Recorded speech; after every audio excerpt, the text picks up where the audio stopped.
Hey guys, tonight we're peeling back the layers on a subject that's equal parts taboo and textbook. The strange, tangled world of medieval sex. Think less romance, more rules. Less roses, more rabbit dung.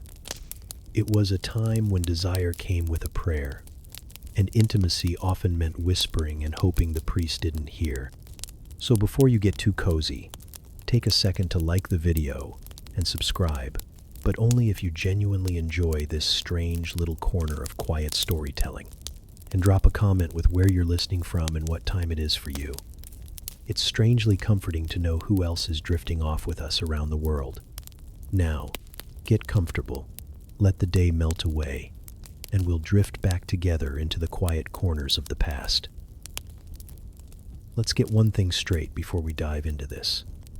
The Middle Ages were not cute. They were not romantic. They did not involve sweeping love stories under castle arches or chivalrous knights rescuing emotionally available maidens from towers with decent ventilation. No, the real medieval world, the one most women lived in, was a little less poetry and a lot more poultry. And not metaphorically. There were chickens everywhere. If you're imagining a peaceful home with a garden and a quaint little spinning wheel by the hearth, adjust that image. Now cram your entire extended family into a single dark room the size of a modern bathroom. Remove insulation. Replace the scent of lavender with livestock and smoke. Add a baby or two, a grandmother who never blinks, and a goat who's way too comfortable being inside. That's your new setting. Welcome home. Privacy, as we understand it, didn't exist. Not just in theory, but in literal architecture. Most peasants lived in one-room homes where the kitchen, bedroom, birthing suite, and goat pen were all the same place. If you were lucky, there was a curtain known that doubled as a cloak, a towel, and occasionally a shroud. Bedrooms were communal. Beds were communal. And by bed, we often mean some straw on the ground and a blanket that smelled like 10 years of other people's decisions. In this world, a woman was never really alone. Not when giving birth, not when changing clothes, and certainly not when trying to grab 5 seconds of silence. Children watched, elders commented, animals judged. And somehow, amid all of this, women were still expected to bake bread, keep everyone alive, and remain modest enough to avoid damnation. From the moment a girl could walk, she was handed a task. Stir this, sweep that, hold the baby, don't let the fire go out, and for the love of all that is holy, don't let the goat eat the flour again. Childhood was brief, often over by age 7. At that point, you were basically a small adult with fewer rights and more chores. Education? Only if you were a nun or a noble. Everyone else learned through repetition, humiliation, and the occasional scolding from a neighbor who appointed herself the village behavior monitor. Life revolved around survival, and not in a trendy, clean girl, minimalist, back to the land way. More like, don't starve, don't freeze, don't get pregnant during a famine. Food was seasonal, work was constant, and leisure was a foreign concept. Fun was listening to a traveling piper who hadn't bathed since Pentecost or laughing quietly at Brother Thomas for falling into the dung heap again. You took your joy where you could find it. Marriage was inevitable, love optional. Girls were often married off by 14, sometimes younger if the harvest was bad, and her father owed someone a pig. Weddings weren't about cake and corsets, they were about alliances, land, and avoiding public shame. Once married, a woman's life narrowed further. Her body became both the site of production and reproduction. Meals, children, solutions, silence. You worked, you bore children, you didn't complain. Or if you did it quietly while kneading dough and making sure the stew didn't boil over. Husbands weren't always cruel. Sometimes they were just tired, like everyone else. But power was lopsided. The law said so, the church said so, even the neighbors said so. If a man wanted something, he usually got it. If a woman wanted something, she usually prayed, or made soup, or didn't mention it at all. And yet, women endured. Not passively, actively, with grit, grace, and a level of multitasking that would humble a modern project manager. They found ways to keep their households going, to pass down stories, to hold communities together one loaf of bread and whispered warning at a time. They navigated danger plague, childbirth, war, rumor with a calm forged by necessity, because no one was coming to save them. Not the knight, not the priest, not the fairy tale. So yes, the medieval world was messy. It was muddy, loud, smelly, and deeply unfair. But it was also filled with women who knew how to survive it. Not with swords, but with silence. Not with spells, but with stubbornness. They stitched order into chaos, raised children on nothing, and found ways to carve out meaning inside a system that rarely gave them credit. And they did all of this with a chicken watching from the rafters. Girlhood in the Middle Ages wasn't a pastel memory scrapbook of dolls, ribbons, and carefree wonder. It was training, not the empowering kind, the survival kind. It began quietly, around age 4, when the small child who used to toddle barefoot across the hearth floor was handed a broom longer than her arm and told, without ceremony, "Sweep." That was the beginning. From there, her days were stitched together with tasks: washing, fetching, kneading, spinning, small jobs at first, but always growing. And not because someone thought she was ready. Readiness wasn't a factor. If your hands worked, they worked. The village didn't care that you were technically still a child. You had a body. Use it. Obedience was the first virtue. You didn't question, you didn't pout, and you didn't forget instructions. If you did, there were consequences. Not always cruel ones, sometimes just silence, disapproval, or a long look that made your stomach twist. But the message landed. Good girls didn't talk back. Good girls didn't make scenes. Good girls made the dough rise and the water bucket stop sloshing. It wasn't that affection was absent. Many mothers loved fiercely, but survival was louder than sentiment. A mother might stroke your hair one minute and swat your shoulder the next, all while praying aloud that you'd grow into someone who didn't die young or bring shame to the family name. Because there were only two acceptable outcomes for a girl: become useful or become a cautionary tale. Modesty was the second virtue, and it started early. It wasn't about clothing, not at first. It was about movement, tone, gaze, and silence. Don't run. Don't shout. Don't let your skirt ride up when you climb the fence, even if the goat is escaping. Don't laugh too loud or sit too close or look too long at the neighbor's son, because that's how trouble starts. Trouble, of course, always being your fault. By age 7, you were expected to act like a little woman, even if your teeth were still falling out. You learned to curtsy before you could read.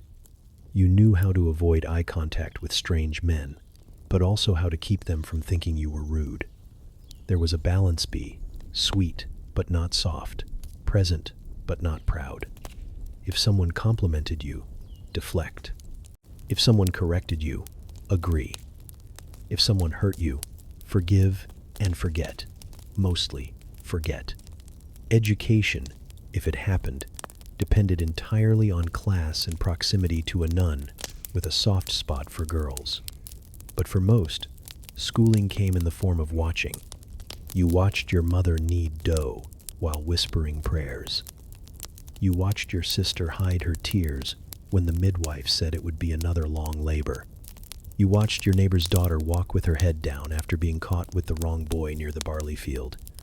And you watched what happened to women who stepped out of line. You didn't need books. The village was your syllabus. Then came the whispers. Around age 9 or 10, the warnings changed. No longer just about manners. Now they involved blood, the mysterious, shame-tinged future of your own body. Women spoke in code flowers, moons, seasons. They told you not to run too hard, or you'd shake something loose. Not to eat too many figs, or your time might come early. You learned that there was something inside you waiting to start. something that would make you a woman, something you shouldn't talk about in front of men, something to fear and also to be ready for. When it arrived, it was rarely welcomed. Sometimes you bled in silence, hoping no one noticed. Sometimes your mother noticed first and handed you a cloth with more urgency than comfort. If she was kind, she whispered. If she was tired, she just nodded and walked away. Either way, the message was clear. Childhood is over. The rules changed again. Now, your presence was dangerous. Your body was watched more closely. Any joy in your voice was measured. Your clothes were assessed. Boys your age-once playmates were now threats, or temptations, or both. Your worth suddenly came with terms and conditions. If you were too loud, too curious, too free, you were warned. No one marries a wild girl. And marriage, of course, was the destination. By 12, you knew what was expected. You might not understand everything, but you knew the stakes. You knew that your body was a symbol, your behavior a billboard, and your silence a form of safety. And if something ever did happen, if someone crossed a line, if a boy touched your wrist too long, if a rumor began, you understood who would carry the blame. You would. Girlhood wasn't a season. It was a syllabus. You were trained, pressed, and polished. You were made ready for womanhood by being told daily, hourly, quietly, that your life wasn't yours. It belonged to your future husband, to your family's reputation, to your body's ability to bear children without complaint. And if you ever forgot that, someone would remind you with a look, a story, a prayer, a punishment, whatever it took. It didn't come with warning labels or welcome speeches. No one threw a party. No one sat you down to explain what was about to happen. It just arrived, usually in the middle of a chore. You'd be out hauling water, or sweeping the hearth, or bent over a barley sack when you'd feel the shift, a warmth, a dampness, a drop, then a second, then panic. You froze, checked, and there it was, the first blood. Not a scratch, not a wound, just a betrayal from within. A message from your body that you were no longer a child, no matter how much you still wanted to be. In that moment, everything changed. Not just your clothes, but your standing. You were now, in the eyes of the village, a woman, or at least woman adjacent, which meant one thing: more rules and fewer excuses. Some girls cried. Some ran to their mothers. Some tried to hide it, stuffing straw or rags into their skirts and hoping no one would notice. But someone always noticed. Maybe it was your sister. Maybe the neighbor's wife who saw the blood-stained shift hanging on the wash line. Maybe the goat who was now staring at you with a level of judgment only possessed by animals who sleep inside. But word got out. And once it did, the rituals began. In some villages, your mother would call the women together. Quietly, discreetly. They'd surround you in the back room while the men were off in the fields. They'd hand you herbs bitter, dry, pungent, and tell you to chew slowly, as if the taste could somehow soften the cramps. Someone might sprinkle water on your feet. Someone else might whisper a prayer against early pregnancies and wandering eyes. A candle was lit. Not for celebration, for protection. Other girls weren't so lucky. In certain regions, the first blood was announced publicly, not with banners and cheers but with smirks, side eyes, and that awful sentence, "She's a woman now," said too loud, said by someone's uncle, said while you were still bleeding and didn't know how to walk differently yet. That's the thing no one tells you once the blood comes. You start walking differently. You don't mean to. You just do. Slower. Smaller. Like if you shrink enough, the stairs might pass over you. Cleanliness became a daily war. Linen strips had to be washed, dried, and hidden. There were no pads, no midrolls, just rags soaked in salt water, old cloth wrapped tight, and if you were lucky, a mother who didn't shame you for the stains. Some girls used moss, others used wool. One girl tried bread soaked in vinegar, didn't try it twice. The blood didn't care. It came when it wanted, sometimes light, sometimes heavy, sometimes like punishment. And the pain cramps that coiled like snakes in your belly was treated with hot stones or pressed herbs. If it got bad enough, they said it meant a baby would come easy someday, as if that was a comfort. The church had its thoughts, of course. Menstruation, they said, was a reminder of Eve, a sign of impurity. Some priests taught that a bleeding woman should not enter the church, should not take communion, should not sing too loud or laugh too freely. You were, briefly, untouchable. Not in a holy way, in a shameful one. So, you stayed back, sat near the door, avoided the priest's eyes, and hoped no one mentioned your name during the sermon. Girls talked to each other, in whispers. They traded tips, shared cloth, hid each other's laundry when blood showed through. They didn't call it menstruation. They called it the curse, the time, the visitation, or the red moon. Anything but what it actually was. No one said uterus. No one said cycle. Just vague metaphors and uneasy glances. And the boys? They knew, vaguely. Enough to snicker. Enough to point at the red on your dress. Enough to make you wish you could disappear into the walls and live there, invisible and safe. Some were cruel. Most were clueless. But their ignorance still cut, because now you were no longer just a girl. They saw something else. Something vulnerable. Something they weren't supposed to touch, but would joke about anyway. Over time, the shock dulled. You learned the rhythm of your body. You counted the days. You learned how to move through pain without grimacing. How to excuse yourself with lies about headaches or prayers or tending to the fire. You learned to iron your skirt with extra care on those days, so no one could say they saw something they shouldn't.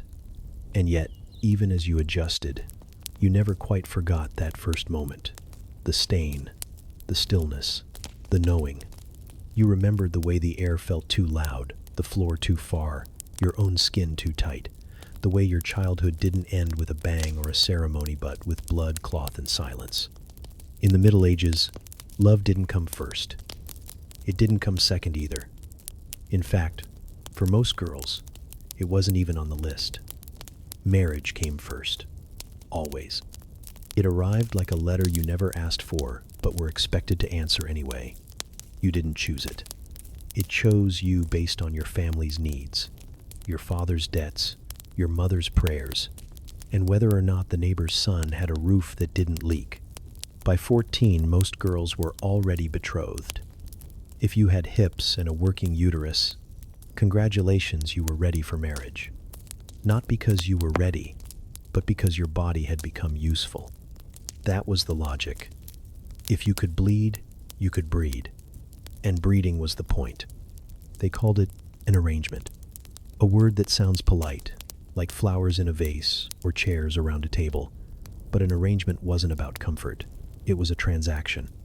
Your family gave something, usually you, and in return they got something else. A cow, a plot of land, a slightly improved chance at survival. Dowries were the currency.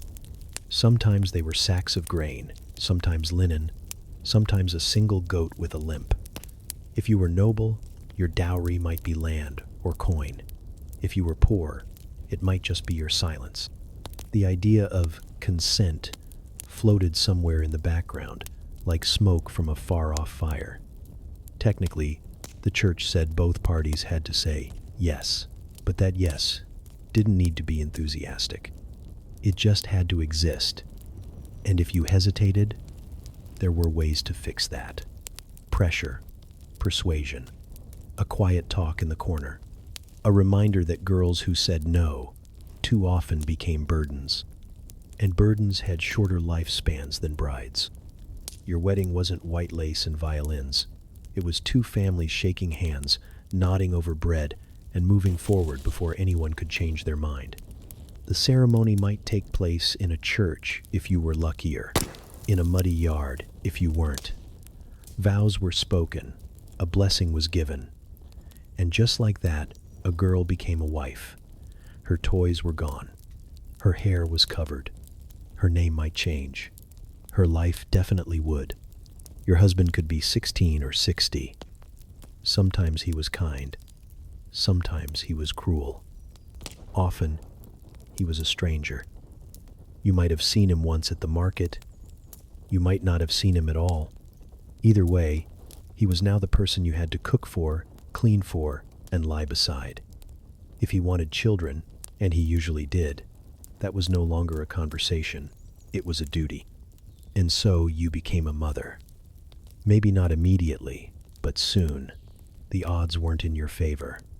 Fertility was constant and relentless, and birth control was mostly wishful thinking. If your first child didn't arrive by 15, people whispered. If you had trouble conceiving, they prayed. If you had too many daughters, they frowned. Everyone had opinions. No one asked how you were feeling. Pregnancy was not a glowing time. It was a gamble. A 9-month wait to see if you'd survive. There were no ultrasounds, no prenatal vitamins, just hope, herbs, and the midwife's hands. You gave birth in the same room you slept in, bled in, wept in.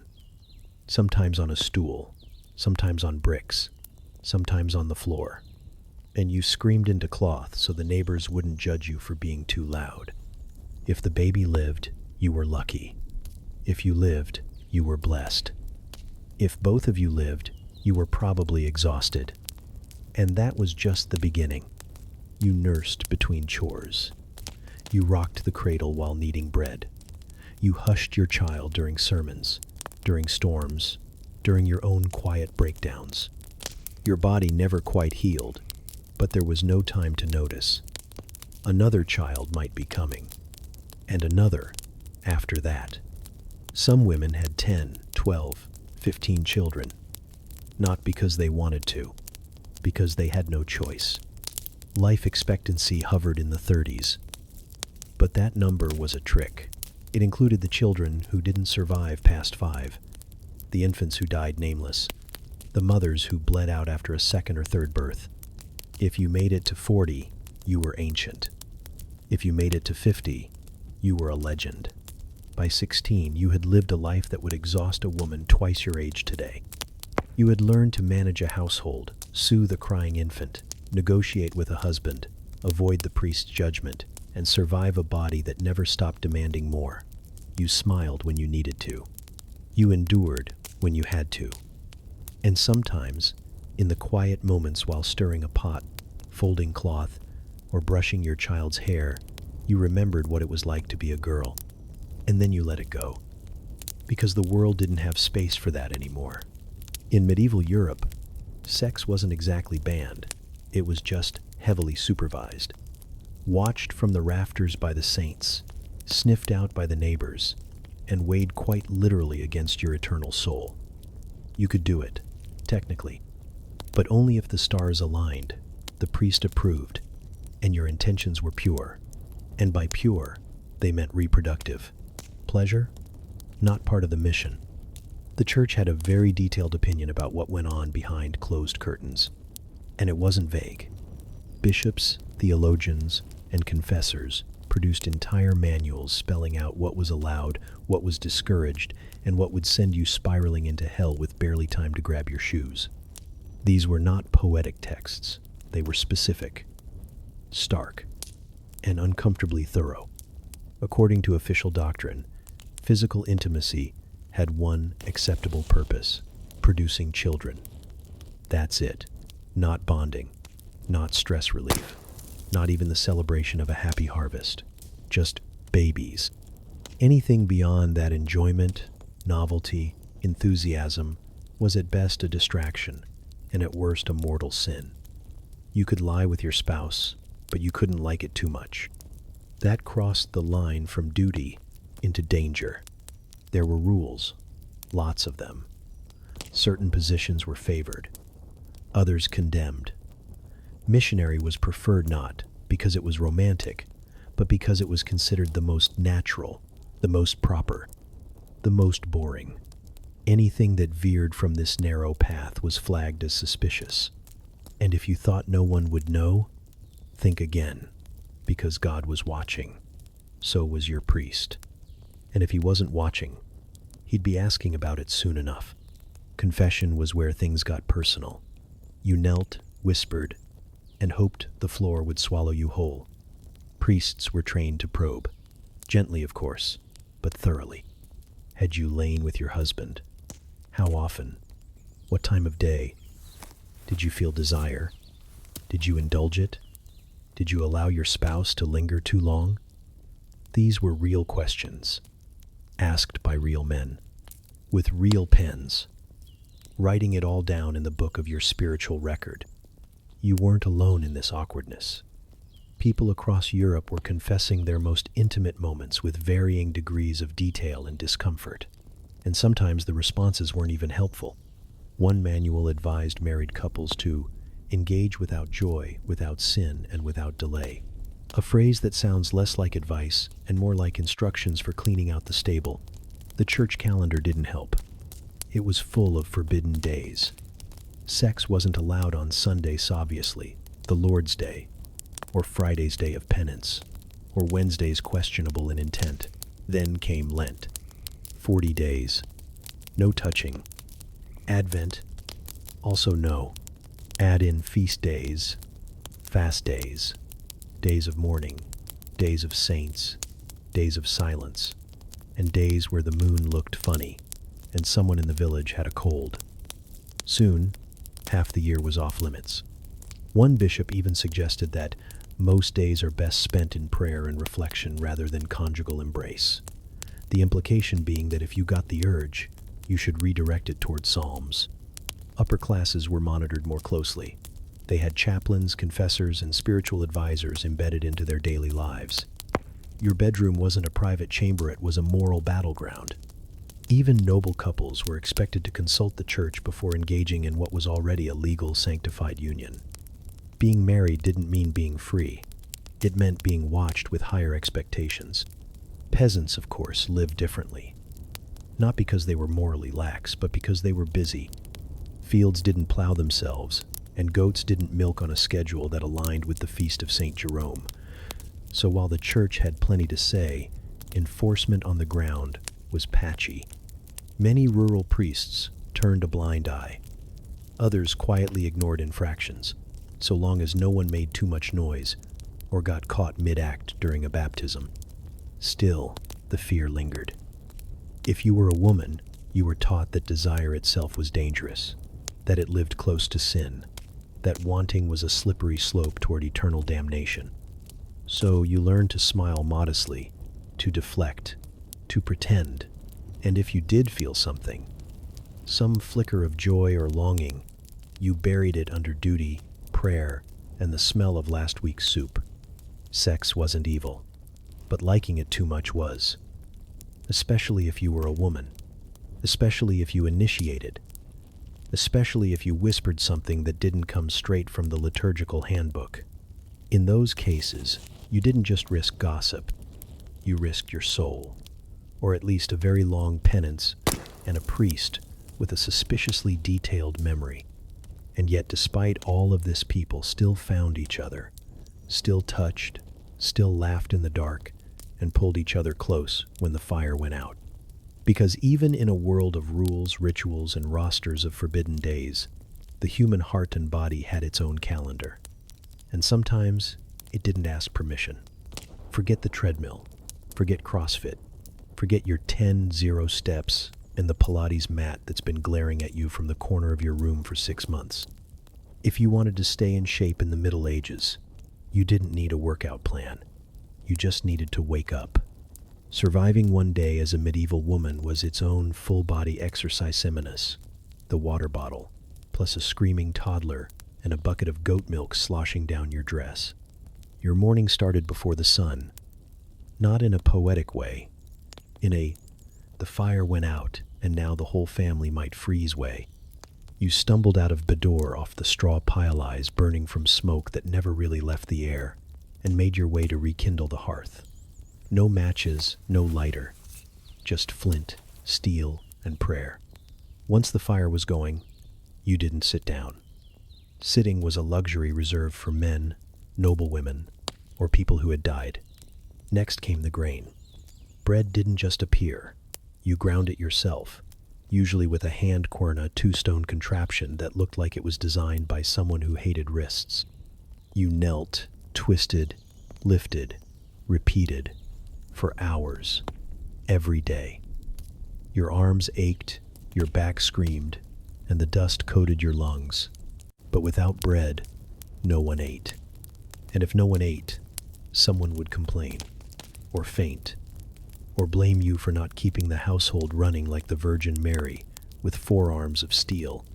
Then you hauled water from the well, from the river, from wherever the local source hadn't dried up or been contaminated by something floating and dead. The bucket wasn't light, the path wasn't short, and you didn't get to do it once. You did it 5, 6, 10 times a day, because everyone needed water for drinking, cooking, cleaning, baptizing, you name it. And if the bucket spilled, too bad. Go get more. This time try not to trip on the chicken that refuses to move. Livestock came next. You weren't just raising children.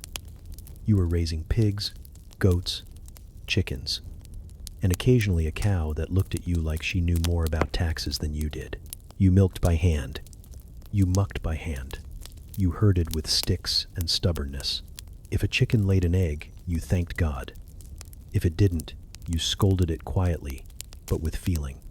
And if an animal got sick, you had to fix it, because the nearest vet was 100 years in the future, and the priest's only advice was usually, pray harder. Cleaning was constant. The floor was dirt. The ceiling leaked. The air smelled like everyone you lived with.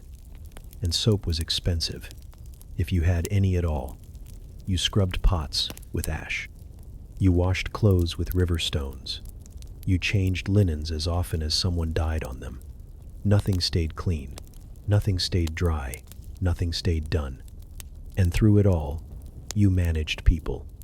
Children, husbands, in-laws, random neighbors who showed up needing help or food or gossip. You listened to complaints about the stew being too thin. You nodded while someone explained again why their cousin's baby was cursed. You diffused arguments, soothed fevers, and remembered which herbs helped with gas, cramps, and curses. You were the emotional center of the home. You were the nurse, the therapist, the mediator, the cook, the janitor, the project manager. And no one said thank you. They said, why isn't this done yet? You didn't get breaks. If you sat down, it was with a spindle in your hand. If you rested, it was while stirring a pot. The emotional labor was relentless.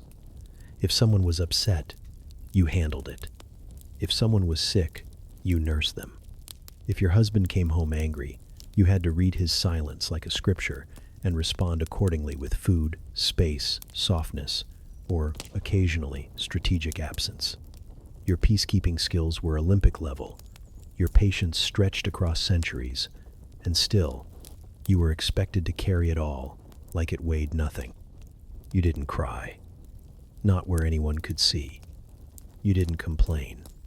Not unless you wanted to be told to count your blessings or reminded that at least you weren't a widow or barren or accused of witchcraft. The bar was low. You had to clear it anyway. And yet somehow you did. Every day, you fed everyone. You cleaned the uncleanable. You held households together with calloused hands and a quiet kind of fury. You made something out of nothing. A meal from scraps, warmth from sticks, sanity from chaos. You didn't get credit. You didn't get a holiday, but you got results. So, the next time someone calls medieval women weak or passive or irrelevant, let them try a day in your shoes. Or rather, your barefoot walk across frozen mud at 4 a.m., carrying a sloshing bucket of goat piss, and praying you didn't just start your period, because this wasn't just survival. This was strength, disguised as routine. Labor disguised as love. Workouts disguised as life. In a world without hospitals, pharmacies, or Google, the most important woman in town wasn't the one with the richest husband. It was the one who knew how to stop the bleeding, break a fever, and deliver a baby without killing anyone in the process. She didn't wear a white coat. She wore whatever wasn't currently soaked in someone else's bodily fluids. She had no license, no degree, and absolutely no patience for nonsense. Her name was passed around in whispers. Sometimes it was reverent. Sometimes it was afraid. Sometimes it was both. She was the midwife, or the healer, or the witch, depending on who was asking how the last delivery went. Every village had at least one. Sometimes two, if the first one had a rival. She knew herbs, wounds, fevers, and secrets. She kept track of who was pregnant, who was pretending not to be, and who had gone suspiciously quiet since harvest. She could make a salve for a burn or a potion for your nerves. She could stop a cough. She could ease a cramp. She could coax a breech baby into turning with nothing but oil, murmured prayers, and sheer maternal intimidation. You went to her when your stomach ached, your blood wouldn't stop, or your husband's rash had taken on the shape of Saint Sebastian. She'd look at it, grunt, and hand you a paste made from ground bark and goat lard. No explanations, just instructions. If you were lucky, it worked. If you weren't, you went back with more symptoms and less dignity. And she didn't just help the sick, she ushered in life. The midwife was called when the baby was coming, and no one else knew what to do. Not the priest, not the father, definitely not the young girl screaming into a rolled-up cloak. She came with hot water, sharp blades, calming words, and occasionally a frog's leg wrapped in linen, just in case. She'd seen things, twins born in silence, stillbirths that shattered households, mothers who bled out while everyone stood there helpless, and yet she came every time. Steady hands, steady voice, steady judgment. Sometimes she was praised, other times she was tolerated, but always, she was watched. Because knowledge, in a woman, was dangerous. And when that knowledge looked like power, that was worse. The line between healer and heretic was thin. One good cure, and you were a godsend. One bad batch, and you were a curse in human form, which is how witches were made. Not literally. No pointy hats, no broomsticks, no midnight packs in the forest. Just women who knew too much, helped too often, or didn't smile when the men told them to. The accusation didn't need proof. Just a rumor, a dead cow, a stillborn child, a fever that lingered too long. If the midwife had visited recently, it was enough.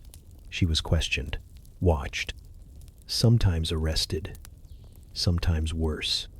They asked her about herbs, about strange symbols on her door, about the dried toads in her pantry. Never mind that those toads had cured fevers in 3 villages. Never mind that her spell book was a hand-copied medical guide written in Latin and passed down through 5 generations. She didn't speak Latin. She didn't read. She just remembered. But to a frightened village, that was scarier than any demon. Helping too much got you noticed. Being right too often got you feared. And being a woman poor, unmarried, unprotected, got you blamed. If a widow lived alone and her neighbor's crops failed, she was suspicious. If she talked to herself, if she kept cats, if she didn't attend mass with the proper humility, she was marked. People didn't say it out loud. They whispered. Then they gathered. Then they lit the torch. Not every healer was burned. Not every midwife was condemned. But the risk was always there, folded into the job like a hidden clause in a cursed contract. You could save 50 children and still be accused if one died. You could cure a whole village of plague and still be called a servant of Satan if the wrong person got a rash. So they learned to speak carefully, to move quietly, to dress plainly, to work with their hands and never ask for thanks. because to be a woman who helped was to be a woman who threatened. And threats, in the medieval world, were not tolerated for long. Still, they did it. Day after day. Healing, birthing, mourning. They passed down knowledge through whispered instructions and tucked away recipes. They wrapped the dead and welcomed the new. They sat by the bedsides no one else wanted to approach. And they stayed, even when it cost them everything. The midwife, the witch, the widow, they weren't three women. They were one. The same hands that caught the baby were accused of cursing the harvest. The same mouth that prayed over the dying was forced to confess sins she never committed. The same eyes that had seen too much were the ones that no one wanted to meet. But she stayed, because without her, no one else knew how to keep the bleeding from turning into a funeral. In medieval Europe, sex education didn't come from pamphlets or awkward school assemblies. It came from your aunt, your neighbor, or the woman who delivered your cousin's twins and swore by onions for everything from toothaches to conception prevention. And the information? Let's just say it was more enthusiastic than effective. If modern birth control is a science, medieval birth control was a rumor, wrapped in linen, drenched in vinegar, blessed by someone's cousin, and passed around like a secret recipe nobody tested. They tried, though. Really, they did. Because even in a world where children were considered blessings, people were practical. Food was scarce. Beds were small. The church said, multiply, but your back said, we're full. So women quietly, discreetly, often desperately looked for ways to avoid another mouth to feed. The most common approach was barriers, not the latex kind. There was no latex, just linen. Soaked in various substances and inserted in places linen probably shouldn't go. Vinegar was a favorite, as were oils, herbs, and alarming but true animal dung, rabbit dung, to be specific. Crushed, shaped, and used as a kind of medieval pessary. It wasn't comfortable. It wasn't effective. But it was popular. Some recipes called for crocodile dung, though that was mostly in Egyptian medicine. In Europe, rabbits were easier to find and less inclined to bite. Women would mix the dung with honey or other sticky substances, insert it, and hope for the best. Which is to say, hope to not get pregnant and not die of infection. Two goals, neither guaranteed. Then there were amulets. Little charms worn around the neck, the wrist, or if you were really serious, tied around your thigh with a strand of blessed wool. These weren't fashion statements. They were spells, inscribed with symbols, prayed over, sometimes dipped in holy water, or buried near a crossroads before use. One popular charm involved a piece of parchment with Latin phrases, folded 7 times, and sewn into a pouch with teeth, human or otherwise. And if charms didn't work, you could always drink something, like wine boiled with beaver's testicles. No, that's not a metaphor. Real beaver, real testicles, dried, ground, and added to your evening beverage. The belief was that the musk or essence would prevent conception, or, depending on the source, kill desire entirely. It didn't, but people drank it anyway, because the alternative was child number 6. There were herbs, too. Lots of them. Pennyroyal, Queen Anne's lace, mugwort. Some were taken as teas, others chewed raw, and a few were boiled down into thick, bitter syrups that could strip paint off a cart. Some of these actually had mild contraceptive properties, though. Mild is doing a lot of work in that sentence. Dosing was guesswork. Side effects ranged from cramping to fainting to death. But when your choices were herbal roulette or relentless pregnancy, the risks didn't always seem so risky. Women also turned to motion, jumping, coughing, running in circles after sex. One widely repeated piece of advice suggested sneezing violently right after intercourse to expel the seed. Another encouraged women to lie on their stomachs and pray that gravity was on their side. A third simply said to Hold your breath and walk backward through a doorway. Accurate? No. Entertaining? Always. Timing was another theory. Some believed that intimacy during certain moon phases led to sterility. Others tracked their cycles not with calendars, but with instinct and superstition. If your monthly bleeding had just ended, maybe you were safe. Or maybe that was exactly when the baby-making window opened. Opinions varied. Outcomes didn't. Of course, the church had its say. Birth control was generally frowned upon, unless you disguised it as a health tonic or used it in the name of spacing children rather than avoiding them. The idea of controlling fertility clashed with the official narrative that children were blessings, that pleasure was suspect, and that any attempt to outsmart divine will would probably end in eternal fire. So women got creative. They didn't say they were trying to avoid pregnancy. They said they were treating cramps, or a bad spirit, or wind in the womb, which, yes, was considered a legitimate diagnosis. Men, for the most part, stayed out of it, unless they were the ones supplying the beaver bits. Fertility was seen as a woman's burden. If a pregnancy occurred, it was her fault. If it didn't, she was either blessed or broken. Either way, she had to manage the consequences, social, physical, and spiritual, quietly, carefully, without anyone knowing how hard she was trying not to drown in her own biology. The truth is, birth control wasn't just a medical issue. It was a survival strategy, a whispered rebellion, a way for women to claim a sliver of control in a world that didn't offer much. The methods were flawed, the science was shaky, but the determination, that was real. 11 out of 10, every time. Privacy didn't exist in a medieval village, not in the way you hope it does now. The walls were thin. There were walls at all, and your business was everyone's favorite pastime. Every sound was someone's clue. Every silence, someone's suspicion. You didn't need a constable to enforce morality. You had neighbors. You had grandmothers with ears sharper than their knitting needles.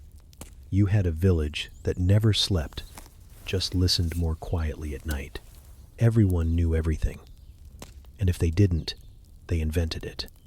Gossip was the social currency, the weapon of choice, the entertainment, the justice system, and the psychological warfare, all rolled into one.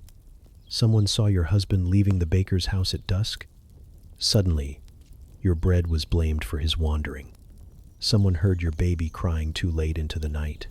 The whispers began about neglect, or demons, or the sins of the father. A glance, a missed mass, a tear wiped too quickly, any of it could ignite a story, and stories stuck. It didn't have to be true. That was never the point. Truth was optional. What mattered was momentum. Once a whisper left someone's lips, it took on a life of its own. You could feel it happen, the way people began watching you differently, the way they spoke softer when you entered the room, the way your name became something they said with a smile that didn't reach their eyes. And if the gossip was cruel enough, public penance followed. Not the kind where you silently repent in your room. No, this was theater. You stood at the front of the church, in rough linen, hair uncovered, eyes down. You confessed not always because you were guilty, but because it was safer to pretend you were. Because silence was mistaken for defiance, and defiance was a faster route to ruin than any sin you could name. You said what they wanted to hear. You admitted to immodesty, to impurity, to unkind thoughts, not because you believed it, but because resistance only made it worse. Once shamed, you were marked. Not permanently, but close enough. People remembered. They always remembered. You could serve the poor, bear 10 healthy children, attend Mass twice a day, and still, someone would lean in and say, "Isn't that the one who—" You became a cautionary tale, a lesson disguised as a person, a warning for other women who might forget where the line was drawn. And what counted as a mistake? Breathing too freely, laughing too loudly, letting your neckline dip a little lower on washing day, standing too close to the wrong man at the well, having your period at the wrong time and looking too pale for someone's comfort. Grief, if it was too dramatic, made people nervous. Joy, if it was too bright, made them jealous. You learned to stay somewhere in between. Neutral, quiet, forgettable. But even that wasn't foolproof, because someone always needed a scapegoat, and women were easy targets, especially widows, especially girls without brothers, especially anyone who didn't play the game exactly right. You could do everything right and still end up the subject of the next whispered scandal, because gossip wasn't about justice. It was about control, about reminding every woman that she was always being watched, always one breath away from becoming the next story someone told at the market. And when the gossip reached confession, it got worse, because confessions weren't always private. Your sins were between you and God, but your penance, that was for everyone. Priests talked, not all of them, but enough. They didn't name names. They didn't have to. A raised eyebrow, a poorly timed sermon, a knowing glance at the wrong moment. And suddenly, the entire congregation knew that someone among them had done something shameful, and they all started guessing who. You didn't have to confess to be exposed. You just had to look like someone who might. So women learned to confess early, preemptively, strategically. You admitted to small sins to cover the possibility of larger ones. You wept convincingly. You wore the shame like a shield. Because if they saw you already punishing yourself, maybe they wouldn't feel the need to pile on. Maybe they'd leave you alone. Maybe they'd move on to someone else. Some didn't survive it. Not physically, though, that happened too, but emotionally. Reputations never healed the way skin did. Once broken, they didn't grow back the same. You could move to another village, start over. But even then, your past traveled faster than your cart. Gossip didn't respect borders or mercy. And yet, in the quiet corners of those same villages, women whispered to each other not to hurt, but to warn, to comfort, to share recipes and warnings, herbs and secrets, names of priests who didn't pry too hard. There was a network under the surveillance, a sisterhood beneath the shame, invisible but real. A look, a nod, a loaf of bread left quietly on a doorstep.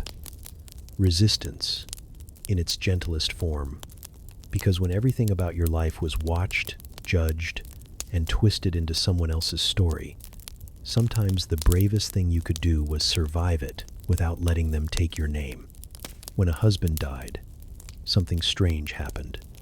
For a moment, brief, breathless, Dangerusa woman found herself standing alone, not as a daughter, not as a wife, but as herself.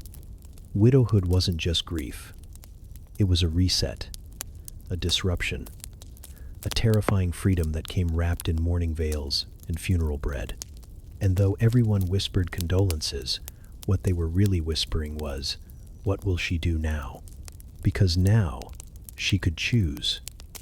Not everything, not without consequences, but more than before. She could speak without being interrupted. She could manage the household without permission. She could say note, least for a while. No to another marriage. No to the merchant trying to underpay her. No to her brother-in-law eyeing the fields like they already belonged to him. She could wear black, cry when she felt like it, and for a moment move through the world untethered. And that made people uncomfortable. Not because they didn't pity her. They did. Widowhood was a tragedy, after all. But they also watched her closely. A woman alone was a question, a riddle, a threat, especially if she didn't shrink. The church had a script. You were supposed to mourn quietly, pray more, speak less. You were supposed to hand your fate over to your male relatives and thank them for their guidance. You were not supposed to look happier than you had in years. You were not supposed to breathe easier. You were not supposed to laugh. But some widows did. Not right away. Not in public. But eventually, when the grief settled, when the debts were counted, when the dishes still had to be washed and the floor still had to be swept some, women found that they didn't miss being someone's shadow. They missed the person, maybe, but not the role. That's when the pressure began. You're still young, they'd say. You need a man to help. As if grief had made you forget how to fetch water. Your children need a father, as if the man who left hadn't already done his part. It's not right, living alone. As if solitude was a sin. They came with offers neighbors, cousins, acquaintances who hadn't paid you any mind when you were married, but now saw opportunity where others saw loss. Sometimes you said yes, because the money ran out, because your husband hadn't left you the land, because your son wasn't old enough to inherit, and the local lord was circling. You remarried to protect what was left, or because you were tired of fighting, or because saying no every day wears a person down. But sometimes you didn't. Sometimes you stayed a widow. You managed the land yourself. You learned to negotiate. You learned to say things like, "That's not the price you gave my husband." And, "If you think I don't know what a fair harvest looks like, you're welcome to leave." You became the woman who no one dared to cheat twice. You were no longer young, but you were formidable. And that more than anything made people nervous. Men respected you, reluctantly.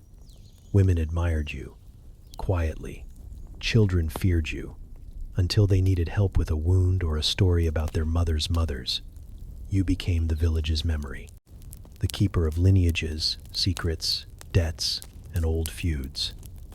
You didn't speak often, but when you did, people listened, because you'd buried a husband. Maybe two, maybe more.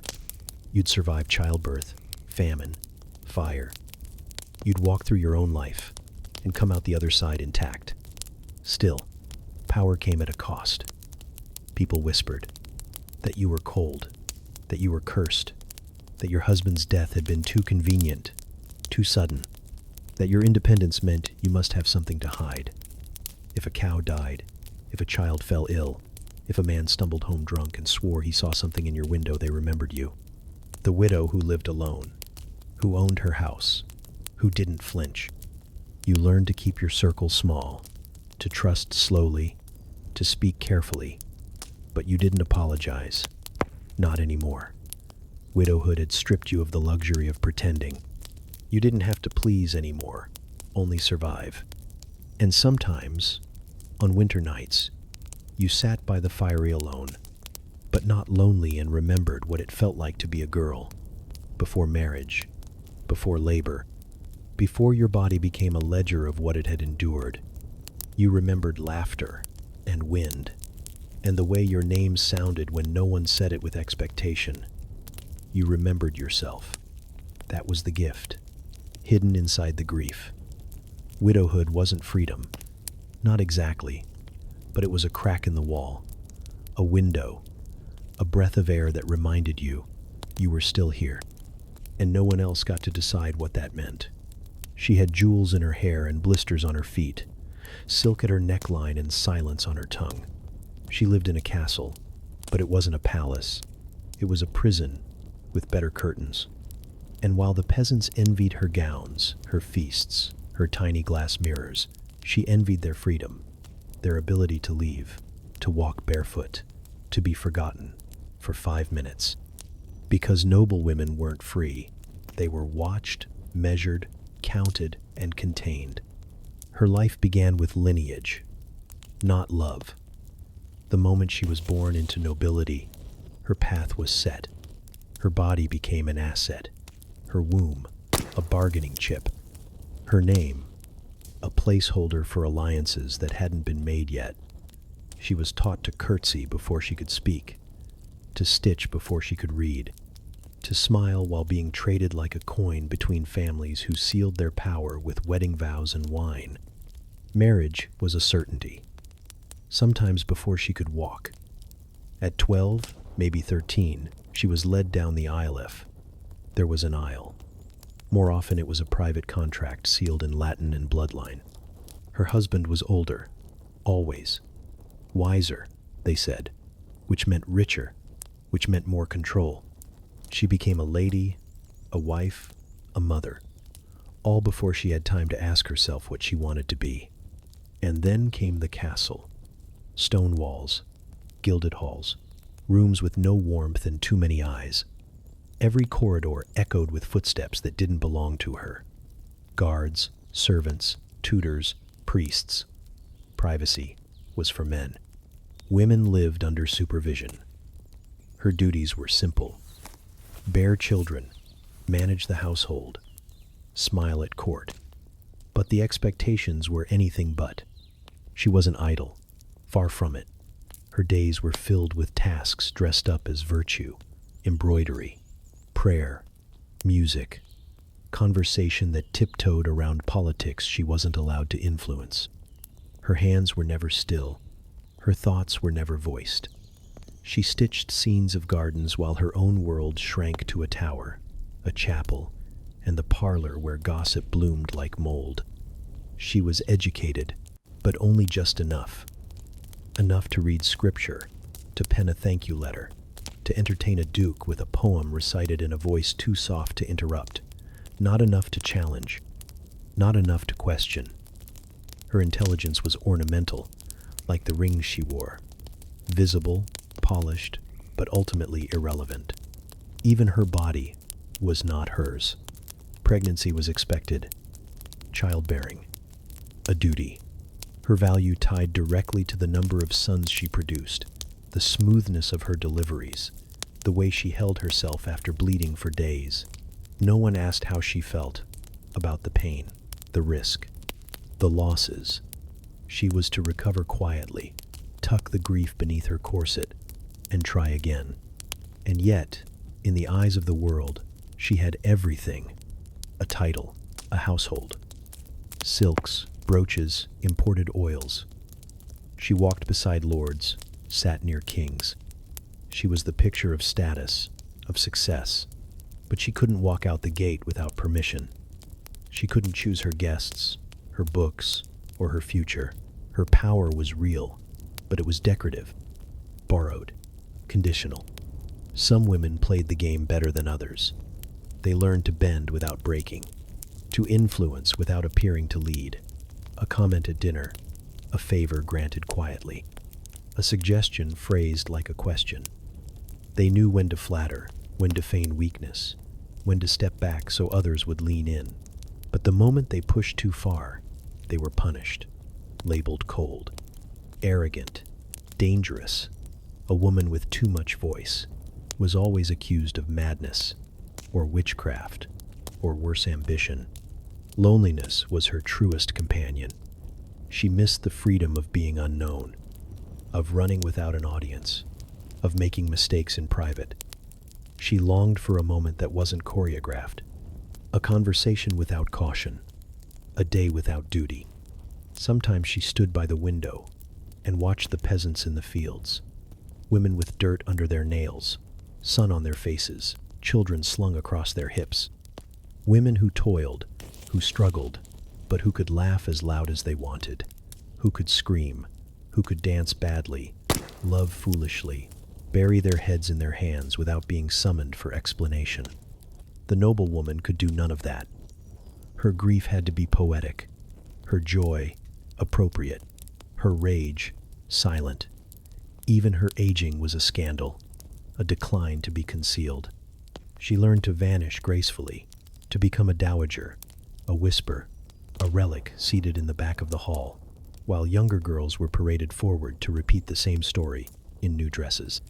But if you looked closely, past the pearls, past the posture, past the carefully arranged mask, you could see her, the real her, waiting, thinking, remembering what it was to be wild before the tapestries, before the husband, before the crown of responsibility made of spun gold and invisible chains. She wasn't free. She never had been. But inside her, somewhere deep, somewhere buried, was a girl who once believed she might be. There was no time to contemplate the meaning of life when your feet were numb, your back was burning, and your child was screaming with hunger. No long philosophical monologues under the stars. No quiet afternoons journaling your feelings about fate or identity. You were too busy trying to keep the fire lit, the baby alive, the goats from eating the grain you just spent 4 hours grinding. For peasant women, life wasn't about becoming. It was about surviving. You woke up before the sun, not because you were inspired, but because someone had to fetch water, and that someone was always you. You'd slept next to 5 other bodies in a one-room hut that reeked of smoke, sweat, and wet wool. You didn't wake gently. You were pulled into the day by duty, by noise, by need. You threw on the same clothes you wore yesterday and the day before that, and you started moving. Because if you stopped, even for a moment, the day would crush you. You didn't eat first. You fed others. The baby. The old man with the bad leg. The husband, if he hadn't already gone to the fields. If there was porridge, you stirred it with your finger to save a spoon. If there wasn't, you lied to the children and told them food was coming.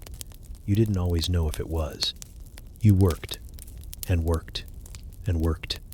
You carried water from the well, chopped wood that splintered your palms, hauled dung, swept dirt floors, and mended clothes with thread made from unraveling older clothes. You gutted fish, plucked chickens, scrubbed laundry in icy streams that bit your bones until your fingers couldn't feel your own skin. And when that was done, you cooked again, stirred again, held someone again. You didn't count hours.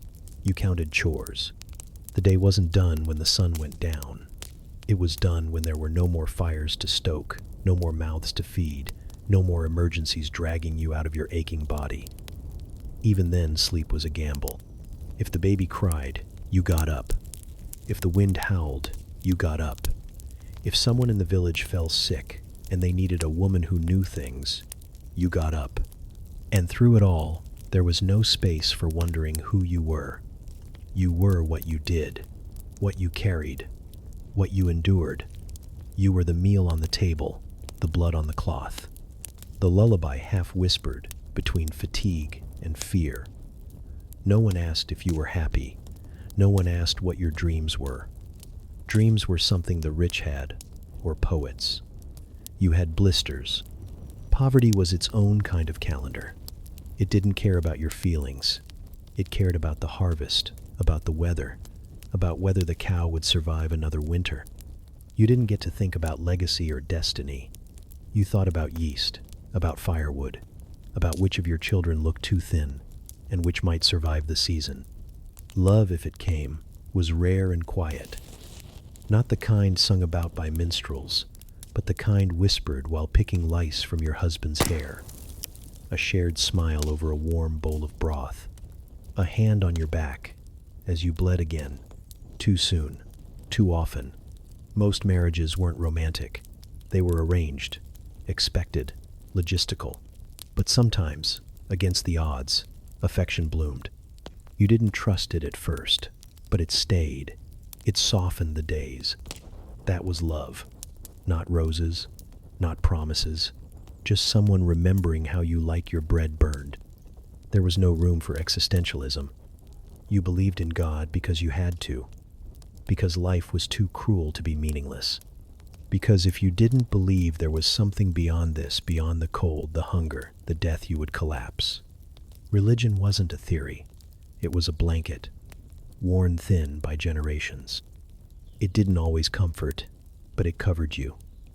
And that was enough. You aged quickly, teeth gone by 30, joints stiff by 40, wrinkles carved into your face like tree rings measuring every year. You didn't have the luxury of forgetting, but you kept going, because you had to, because no one else was coming, because women like you didn't get the luxury of quitting. And still, somehow you laughed. Sometimes. You found joy in ridiculous things. A fat goose, a bawdy joke, a song sung off-key by a drunk uncle, a moment by the fire when no one was crying. You tucked those moments into your soul like stolen coins, saved for the days when you thought you might disappear. You weren't a philosopher, but you knew more about life than most. You knew how to hold it, how to suffer it, how to stretch it thin, and still keep going. You didn't need to ask what it meant. You were what it meant, and that was enough.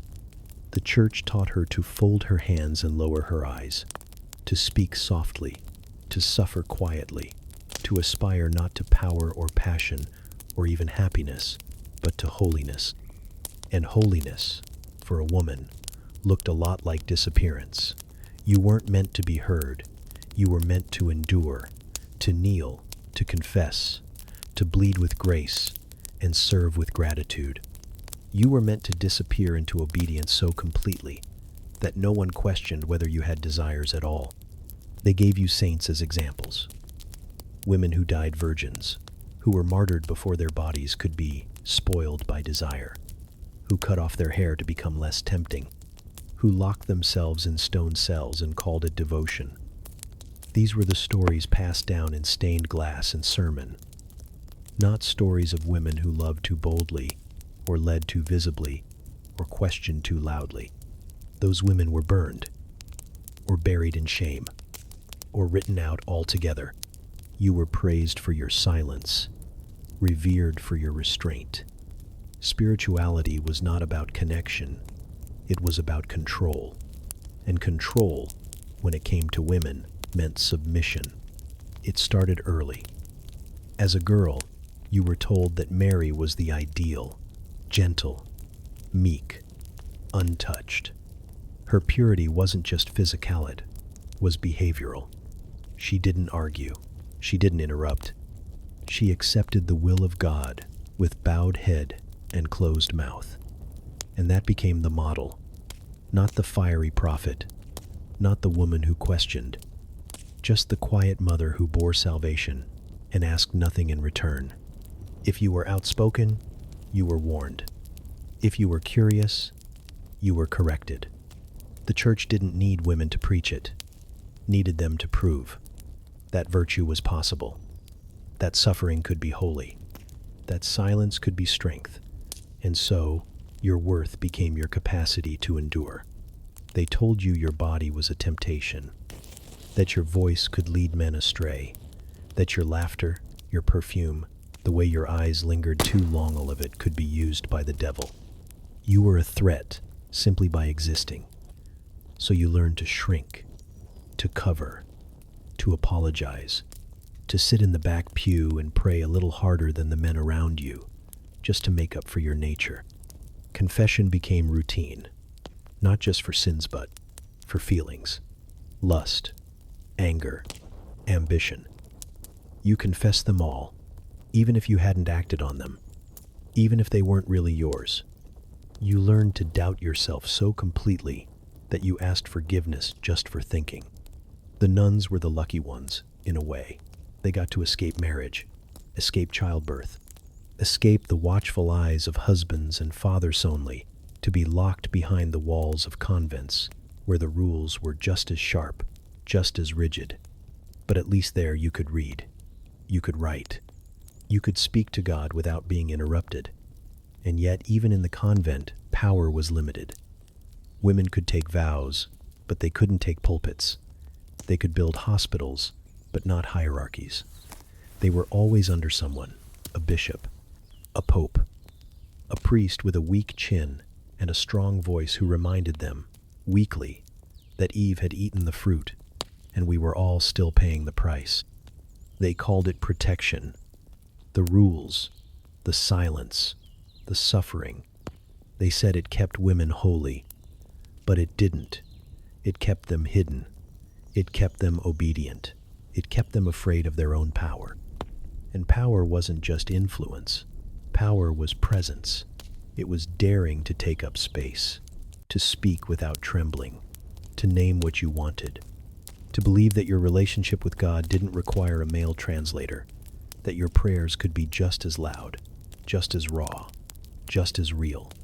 But that wasn't what they wanted. So they told you about the women who had suffered well, the ones who died rather than marry, the ones who let their bodies rot before they let them be touched. They were held up as models, not because they lived, but because they died the right way. The church knew something the world didn't always admit, that women had fire in them, that they could move crowds, change nations, inspire revolutions. But that fire had to be doused early, covered with rules, smothered with shame. So they wrapped it in virtue, told you that being good meant being small, that to be godly, you had to be quiet. And some women accepted it. Some found peace in it. Others didn't. Others prayed with clenched fists and screamed into their pillows and asked why God would give them a voice if they weren't meant to use it. No answer came. Just another sermon about humility. Another statue of a woman with downcast eyes and folded hands. Another reminder that holiness, for you, was about surrender, not salvation. You learned to swallow your questions, to turn your fire inward, to hide your brilliance behind folded linens and perfect posture. And maybe you were holy. Maybe your silence did echo in heaven. But down here, on earth, it was just one more way they made sure no one ever really heard you. She learned to read in secret. Not because it was forbidden exactly, but because it wasn't encouraged. A woman who read too much was a woman who asked too much. And a woman who asked too much was one step away from trouble. So she studied by candlelight when the house was quiet. She traced letters on scraps of parchment discarded by the priest. She memorized psalms, whispered by her grandmother. Learning wasn't outlawed for women, it was just made inconvenient, inaccessible, and suspicious. If you were richer, cloistered you had a better chance. The daughters of nobles sometimes had tutors, not for philosophy or rhetoric or law, but for decorum, scripture, music, Latin if the family was ambitious, French if they wanted you to sound desirable in court. You learned to write letters, sign your name, recite prayers with the proper cadence. You might copy the Psalter over and over, not because you understood every line, but because it made you look pious, obedient, contained. The nuns learned more. Inside convents, knowledge was currency. Women copied texts by hand, illuminated pages with golden ink, even as their fingers ached and their eyes blurred. They learned medicine at least the parts men didn't claim. They studied herbs and anatomy, tracked menstrual cycles with more accuracy than most doctors, and wrote their own records of births and deaths and quiet miracles. But even there, the knowledge came with boundaries. You could learn, but not lead. You could teach, but only other women. And everything you discovered had to pass through the filter of faith. Education, when it was allowed, was ornamental. You weren't supposed to learn to change the world. You were supposed to learn to survive it, to read recipes and prayers, to count dowry coins, to interpret a husband's will without asking too many questions about what it meant for you. You weren't expected to challenge, only to decipher. Still, some women slipped through. Some became scholars in spite of the silence pressed upon them. They hid manuscripts in walls, carried messages between monasteries, studied the stars, and translated ancient texts in the margins of Bibles. They wrote under pseudonyms, or let their brothers take credit, or pretended they were merely copying, when in fact they were creating. Because knowledge was dangerous, not the facts themselves, but the clarity they brought. When you read, you began to see the world differently. You saw that men built systems that served themselves and called it divine order. You saw that scripture was interpreted, not dictated. That history was written with a masculine pen and edited to erase everything that didn't fit. You saw the cracks in the stained glass. And once you saw the cracks, you couldn't unsee them. Some women were brave enough to ask questions. What if Eve wasn't the villain? What if obedience wasn't the highest virtue? What if God gave them minds to use, not just bodies to bear children? The answers, when they came, were rarely satisfying. They were told to pray more, to confess their arrogance, to go back to needlework, and leave the thinking to the priests. But still, they read. They stitched psalms into tapestries, hid Latin verses in lacework, smuggled meaning into embroidery, knowing that no one would question what looked like decoration. They taught their daughters how to read menus, maps, letter show, to see the world even if they couldn't touch it. They created a language beneath the language, a quiet resistance made of ink and thread. And sometimes, in those quiet hours between vespers and dawn, a woman would read something that made her pulse quicken. A line of poetry, a passage from a saint's confession, a single phrase that said, "You are not alone." And for a moment, the walls fell away. The silence broke. She saw herself not as an ornament, not as a vessel, but as a mind, a presence, a soul. She couldn't say it aloud. Not yet, maybe not ever, but she knew. And so, the education continued. In secret, in whispers, in footnotes and footpaths, in kitchens and convents and candlelit corners of forgotten libraries. It wasn't perfect, it wasn't safe, but it was real. And it mattered, because every word a woman learned was a seed. And even the smallest seed, once planted, could grow roots deep enough to crack stone. She'd heard the songs. Everyone had. The troubadours came through with their lutes and their aching eyes, singing of ladies with flaxen hair and knights who bled for love. It sounded beautiful in the square, under the sunset, when the air smelled like baked bread and horse sweat in spring. But those songs were lies, or at least, illusions. Because real women didn't have knights kneeling in their doorways. Real women had chores, contracts, fathers who bartered them like grain. Romance, in the world she lived in, was a story whispered after the fire burned low. It was a luxury, and most women could not afford it. Marriage wasn't about love, it was about land, cows, stability.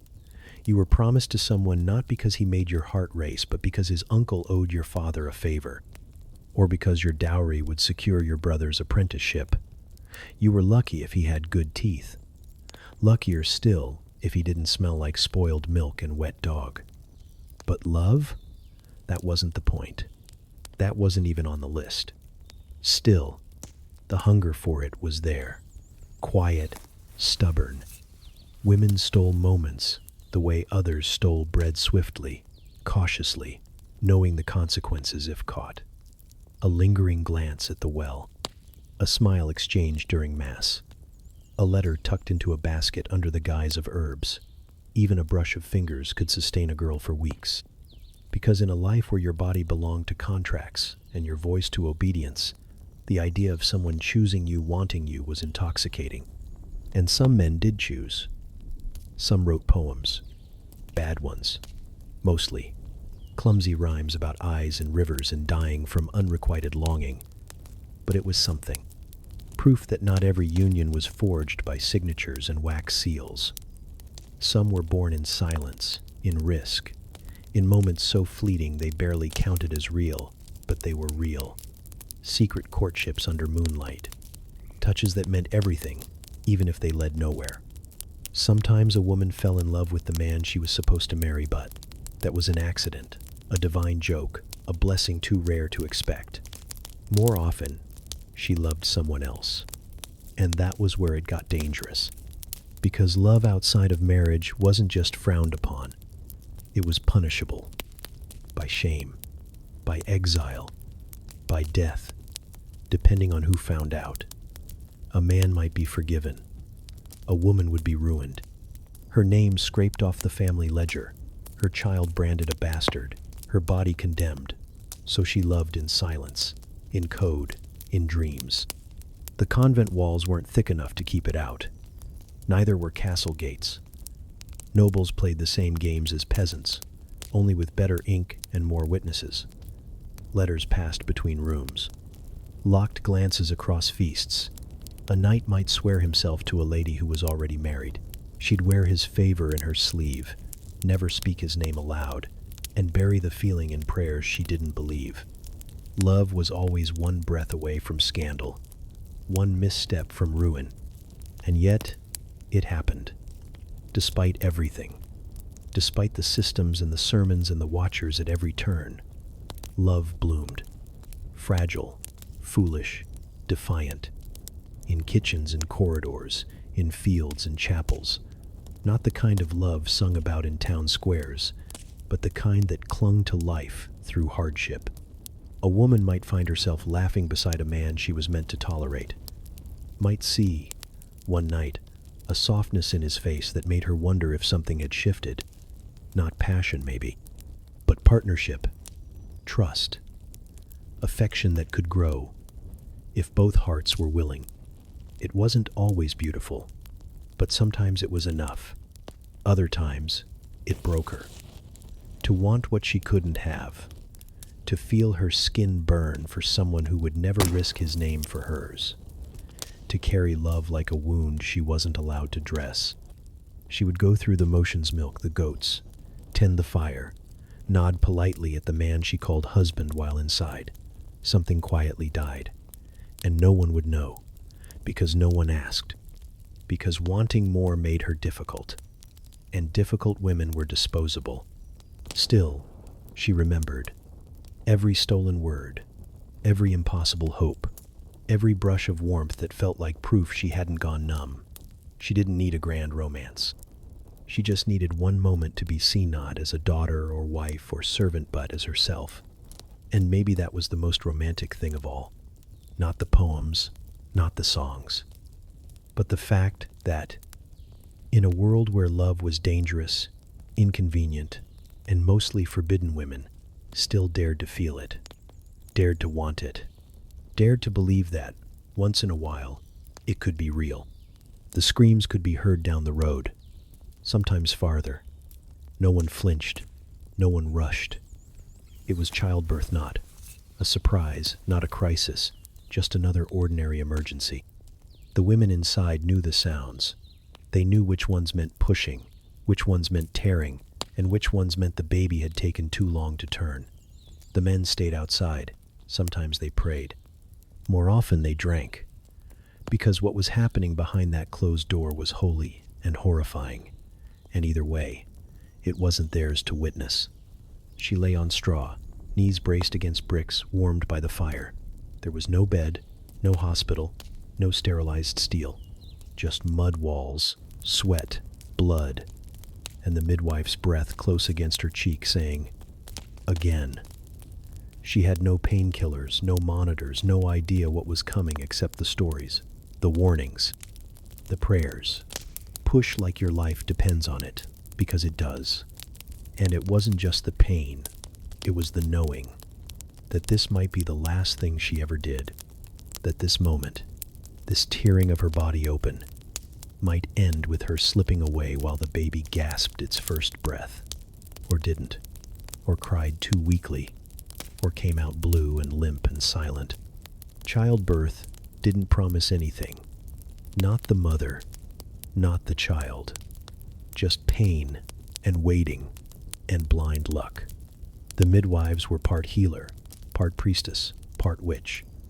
They came with rough hands and calm eyes and herbs stuffed in pouches around their waists. They boiled water and barked orders and whispered charms between contractions. Some swore by prayers to Mary, others by goat's blood rubbed on the doorframe.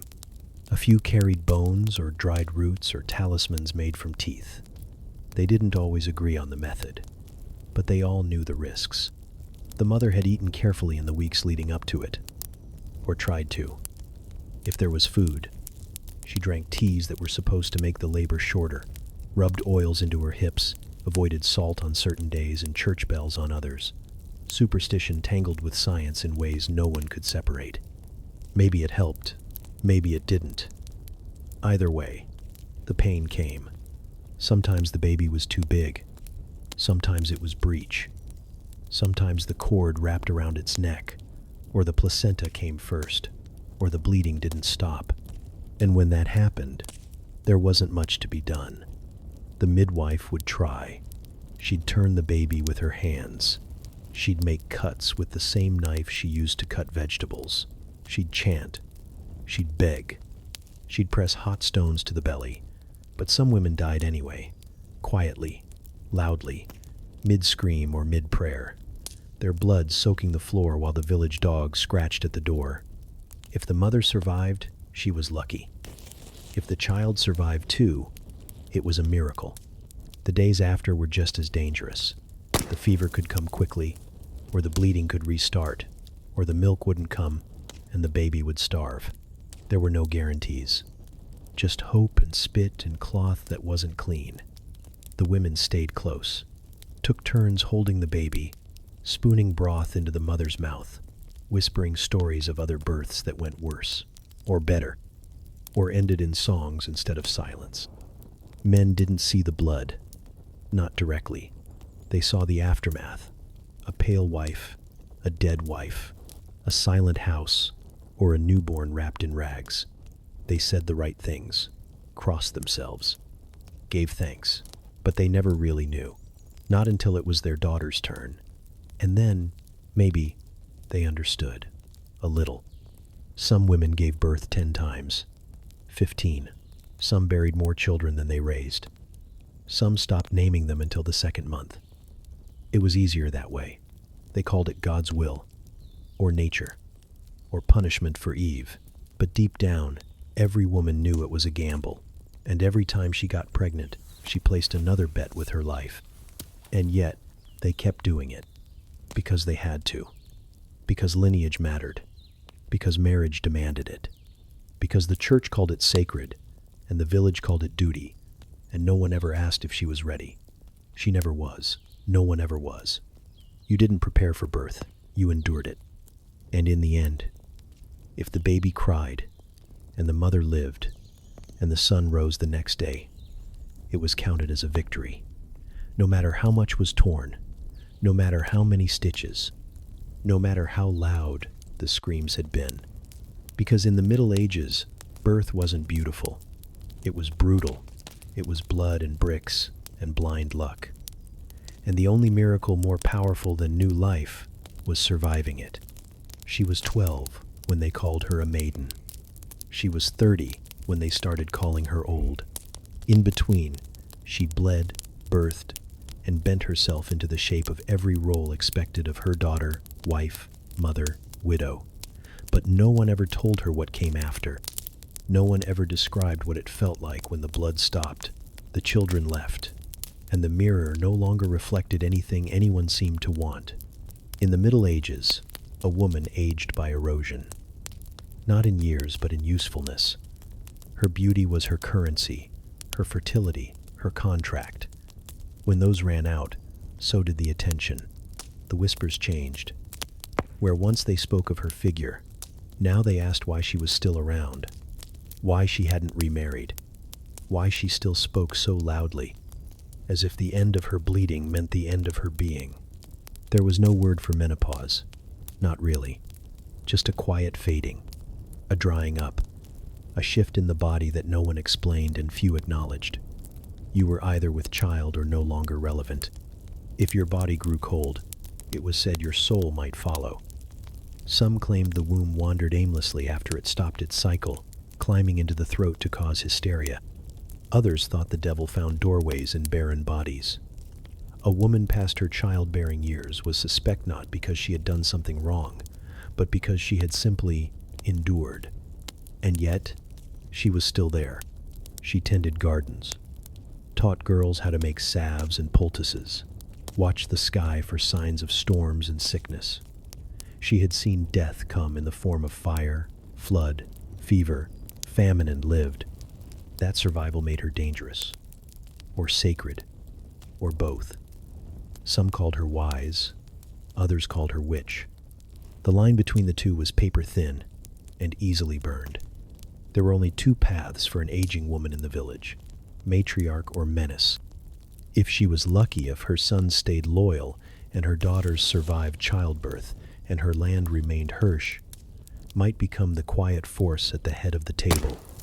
She might be consulted, respected, allowed to speak first during feast days, to hold the youngest child, to scold without fear of rebuke.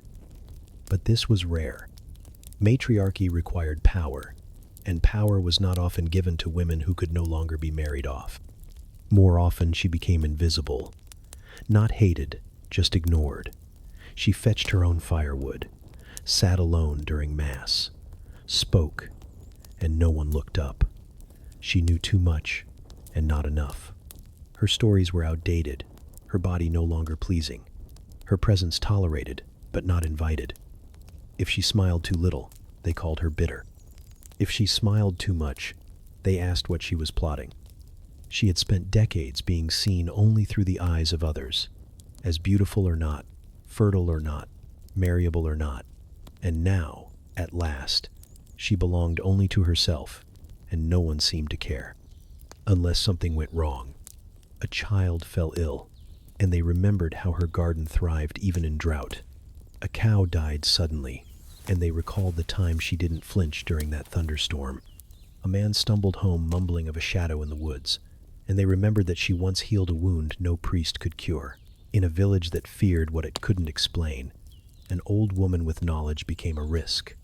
Sometimes they asked for help. Other times, they came with torches.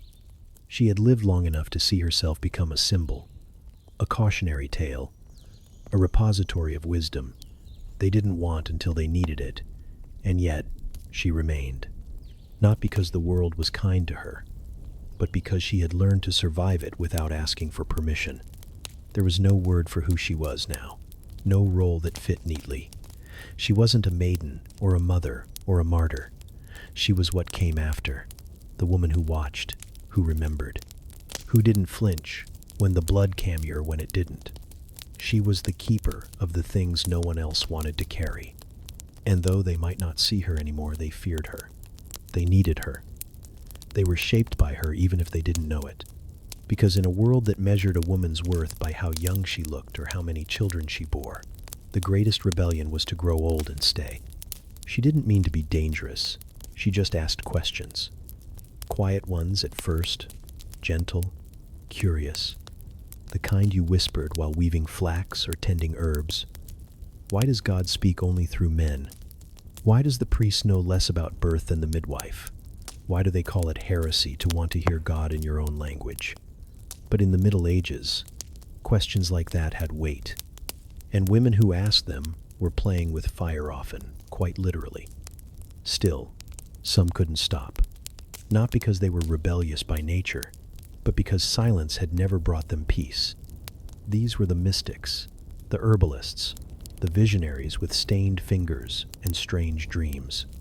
Women who claimed to speak with angels.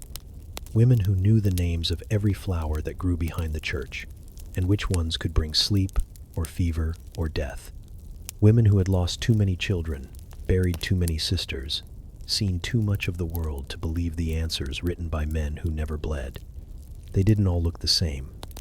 Some were wrapped in veils behind convent walls, scribbling revelations by candlelight. Others lived alone on the edges of villages, collecting herbs and rumors. Some were respected, even revered. Others were spat at in the marketplace. But they shared one thing. They saw the cracks in the stories they were given, and they dared to name them. It wasn't that they hated the church. Many loved God fiercely. But love, real love, demands truth, and they had tasted too many lies. They had seen women die in childbirth and be told it was their curse. They had seen men absolved in confession and returned to cruelty. They had heard sermons that made them feel small and prayers that made them feel seen, and they knew the difference. And so, they asked. Sometimes the answers came in visions, bright lights, trembling hands, voices that woke them in the night. Sometimes they came in the dirt hands deep in the earth, pulling out roots and meaning.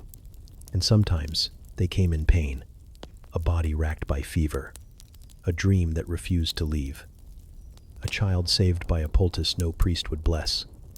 The line between divine and dangerous blurred. The church did not approve.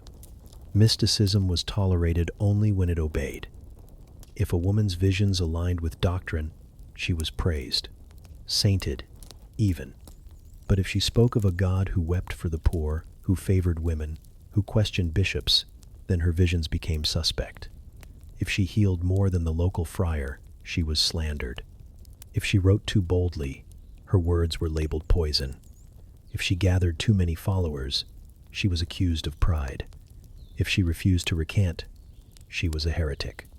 And the punishment for heresy was flame. Some were burned publicly, tied to stakes in town squares, while crowds gathered to gawk and pray. Others disappeared quietly, their names struck from records, their writings hidden or destroyed. But some slipped through. Their books survived, passed hand to hand in secret. Their remedies were taught in whispers, their prophecies remembered. They lived on, not as saints, not as villains, but as something harder to define, women who saw differently. And centuries later, those names began to rise again. Hildegard, Julian, Marguerite, women who had been silenced, sidelined, scorched, but not erased. Women who had once been called mad, or blasphemous, or unnatural, and who were now called visionary. Because that's the thing about women who ask too many questions. Even when they're punished, even when they're forgotten, even when the system burns them down, they leave something behind. A sentence, a seed, a way of thinking that refuses to die. They weren't perfect. They argued with each other. Some believed deeply in the church's power. Others fought it at every turn. Some healed, some cursed, some prophesied disaster, while others dreamed of joy. But what united them was that they refused to stay silent. They made space where none was given. They turned kitchens into clinics, gardens into apothecaries, visions into theology.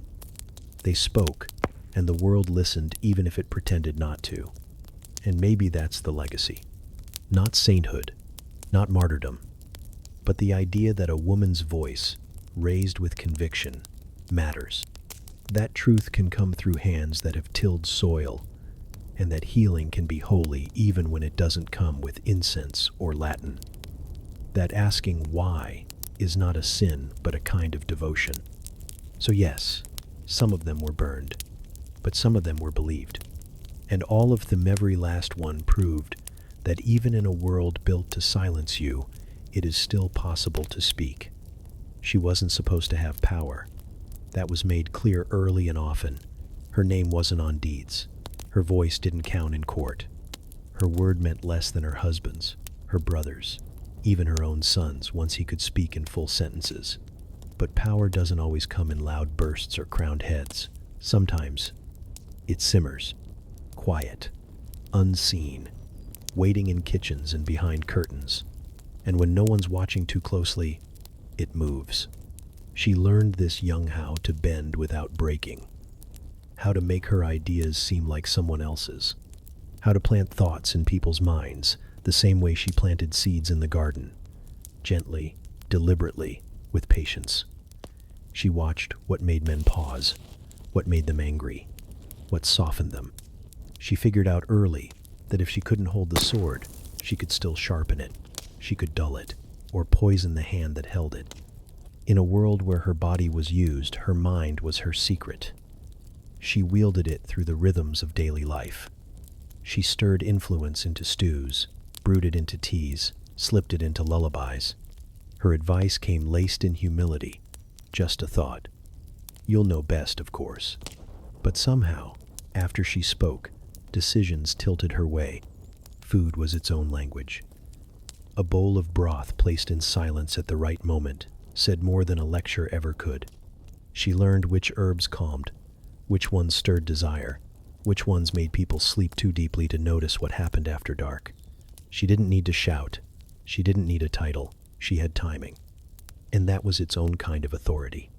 Prayer, too, became a tool. She prayed loudly when she needed someone to hear, whispered when she needed them to wonder. She became a woman people asked for blessings from, even when they didn't trust her entirely. Because sometimes unease is mistaken for holiness. Because sometimes fear is close enough to respect. She counseled daughters, guided sons. She knew which women were breaking under the weight of silence, and which men were breaking promises in the shadows. She held their secrets like coins, and when the time came, she spent them. And if influence didn't work, if kindness and cooking and softly spoken suggestions failed, she still had options. There were plants in her garden that didn't go in soups, seeds that didn't get shared, recipes passed down in whispers, not in books. Some caused bleeding, others quiet deaths. A few just made people forget things at convenient moments. She didn't use them often, only when pushed, only when the rules of survival required strategy instead of surrender. It wasn't that she was cruel. It was that the world didn't make room for her otherwise. It praised her for suffering, not surviving. But she knew the truth. Suffering was expected. Survival was revolutionary. So she found ways to carve out space. She trained her daughters not to beg for permission. She taught them how to watch a room before speaking, how to shift the mood with a look, a pause, a story told at the right moment. They learned how to hide their sharpness under sweetness, how to store rage in their ribs without letting it rot them, how to outlive the men who dismissed them. She didn't always win. Sometimes the rules slammed shut. Sometimes she was found out.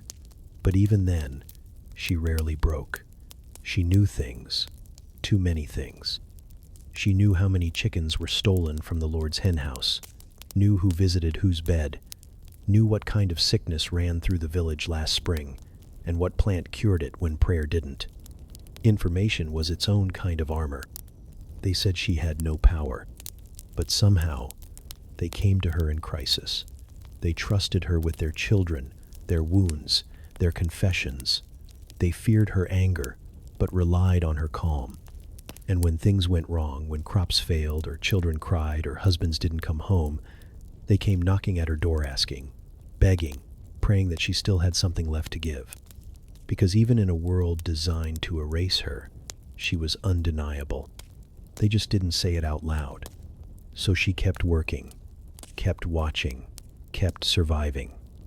Not with swords or speeches, but with silence, with strategy, with stories passed down like secrets, and strength passed down like recipes. Her power didn't need to be named to be real. It didn't need to be seen to be felt. It simply needed to last. And it did. She believed in heaven because it made the bleeding mean something. Because when her child died in winter with blue lips and a name barely spoken, she needed to believe there was more. That all the pain had a destination.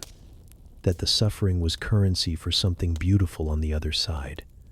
The priest spoke of fire and judgment, of purgatory and sin. But she imagined something quieter, a garden, a warmth, a place where no one shouted her name unless it was with love. They said women were closer to sin, that Eve had cursed them all, that childbirth was a punishment, not a miracle, that their silence pleased God more than their questions. But even then, they built their own theology, wove it between rosaries and recipes, prayed not just to saints, but to grandmothers, lit candles for mothers who had died, and whispered to them in the dark. They didn't need Latin to believe. They didn't need permission to hope. They carried the afterlife in their bones not just as reward, but as relief. When she died, there was no monument, no name etched in marble. Maybe a cross, maybe not. Maybe a few whispered prayers at the funeral, spoken more out of habit than grief. She would be buried beneath the same ground she once walked barefoot across, with swollen ankles and a basket of herbs. Her life would not be written down, but it would be remembered briefly, quietly in the hands of those she fed, healed, raised, or warned. Her legacy wasn't ink, it was impression. Not history, but heat. And yet, even that faded. Within a generation, she became my grandmother's mother, or that woman who knew the healing plants. Then she became no one, a gap on a family tree, a question mark in a record. Most medieval women disappeared like smoke burned, scattered, wholly, forgotten. But not completely. Because if you listen, you can still hear them. In lullabies that survived wars, in herbal teas passed down with no written recipe, In the way women know when to speak and when to hold the silence, their strength became instinct. Their endurance became inheritance. Every woman who refused to break even quietly passed something on. The modern world speaks louder. It moves faster. It forgets differently, but the echo remains. In the woman who walks home with her keys between her fingers. In the nurse who holds a stranger's hand as they die. In the mother who teaches her daughter not just to be kind, but to be careful. In the girl who asks too many questions and refuses to stop. Their stories may have been buried, but they grew roots, deep ones. And those roots are breaking through stone now, through textbooks, through sermons, through centuries of silence. We remember them not because they shouted, but because they stayed. Because they loved in ruins, prayed in the absence of answers, bled without complaint, built lives out of scraps and hope. They were not saints. They were not sinners. They were women. And that was enough. The afterlife they believed in may not be the one we imagine now, but in some way they were right. Something waits after the pain, something eternal. And maybe it's not a throne or a fire or a field of lilies, but a truth that can't be unmade. That they were here, that they mattered, that we are standing in their footsteps. And we remember